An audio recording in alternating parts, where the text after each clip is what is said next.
Therefore, nakakahinga ka na ng maluwag-luwag sa iyong buhay, mga kapiksi. Okay, so imagine nyo na to guys, itong abundance of money, itong mga bagong simula for some of you, parang bibigyan kayo ng chance ni universe na makapagsimula. You are emotionally happy and satisfied, mga kapiksi, and fino-focus mo yung energy mo sa iyong sarili, guys. Okay, so parang parang feeling ko yung iba sa inyo magbabakasyon, yung iba sa inyo parang mag-iisip, magpaplano kasi kung ano ba yung mga susunod yung gagawin sa buhay nyo, lalo na at hindi na kayo ganun na masyado naghihirap.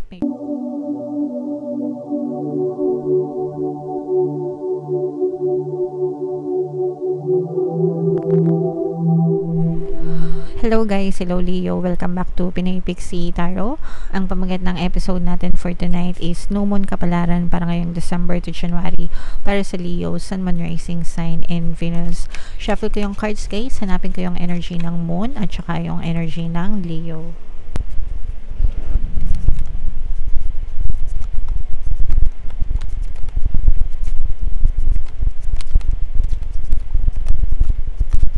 So ito yung energy ng Moon, mga kapiksi, nasa ibaba siya ng deck. Ngayon naman hanapin natin yung energy ng Leo.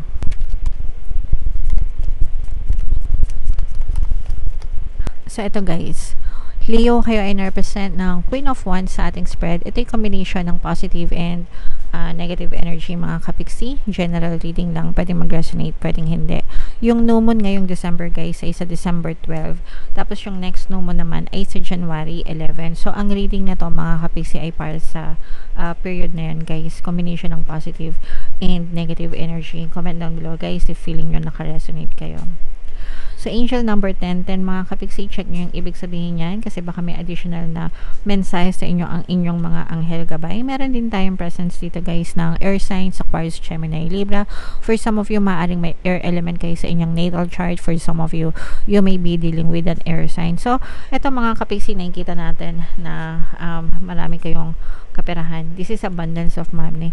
Ito guys, nakikita natin na matatapos yung mga problema nyo. Comment down below if nakaka-resonate kayo. Kasi yung iba sa inyo, may mga problema kayo sa buhay, may mga tinig kayo sa dibdib, may mga pinagdadaanan kayo na kahirapan, parang mahirap sa kalooban. Pero ang kapalit nito, feeling ko guys, ito yung mga sakripisyo nyo, no? Sakripisyo nyo.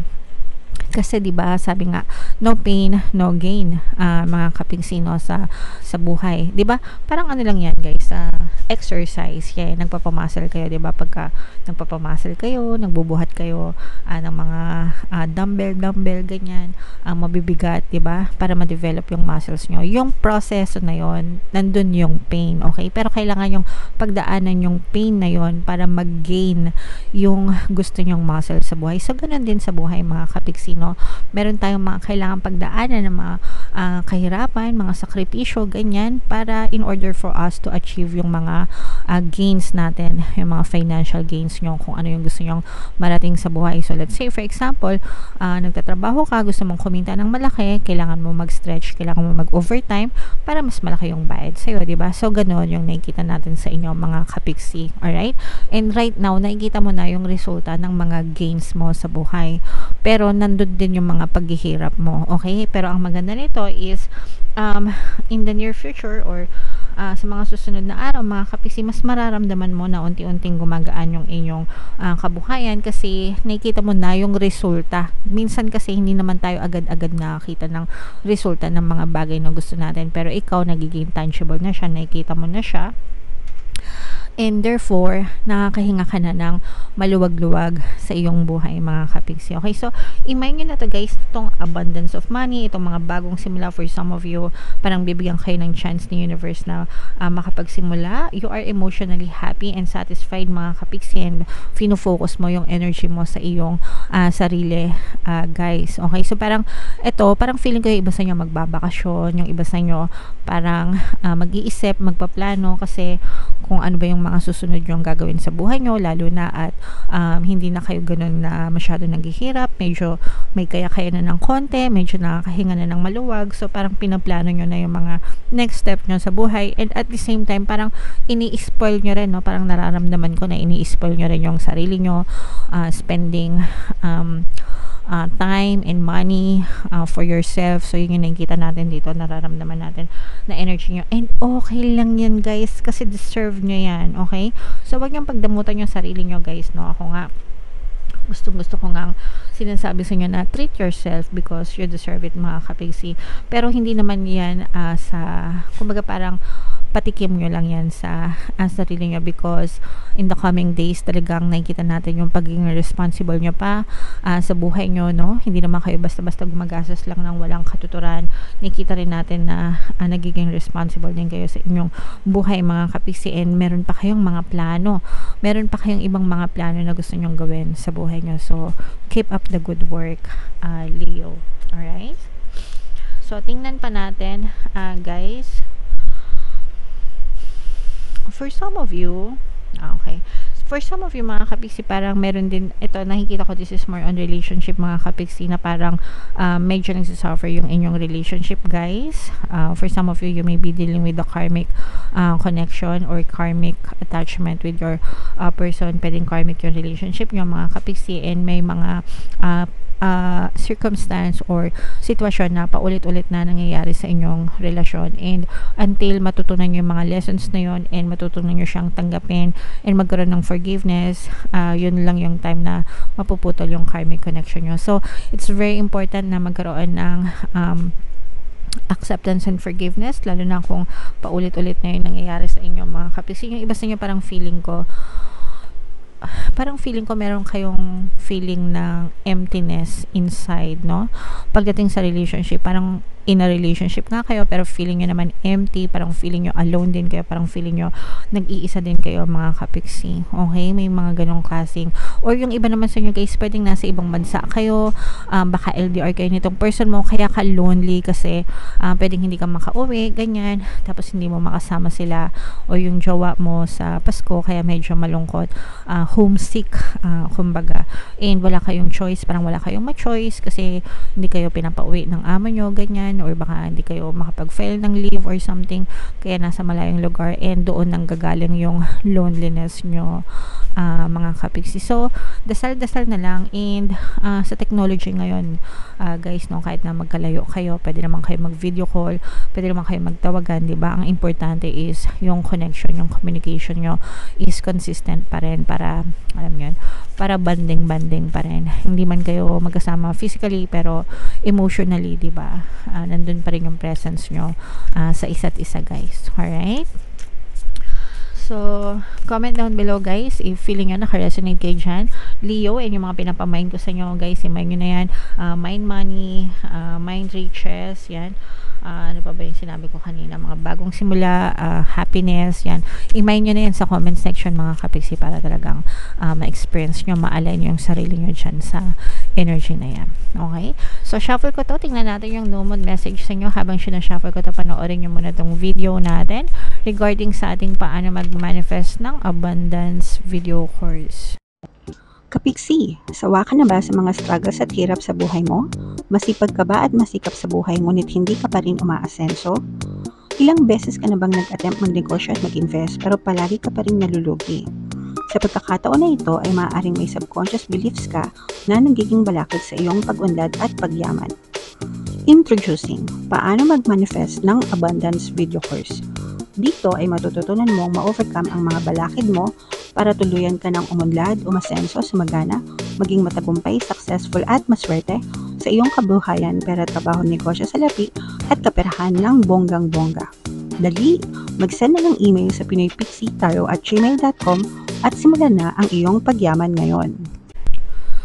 Alright, so gusto mo bang yumaman, kapigsi? Kung gusto mong yumaman, umunlad at umasenso ng bonggang-bongga, mag-avail ka na ng course guys, kasi sobrang ganda talaga niyan. And good news mga kapigsi, no, dahil Pasko ngayon, Christmas sale.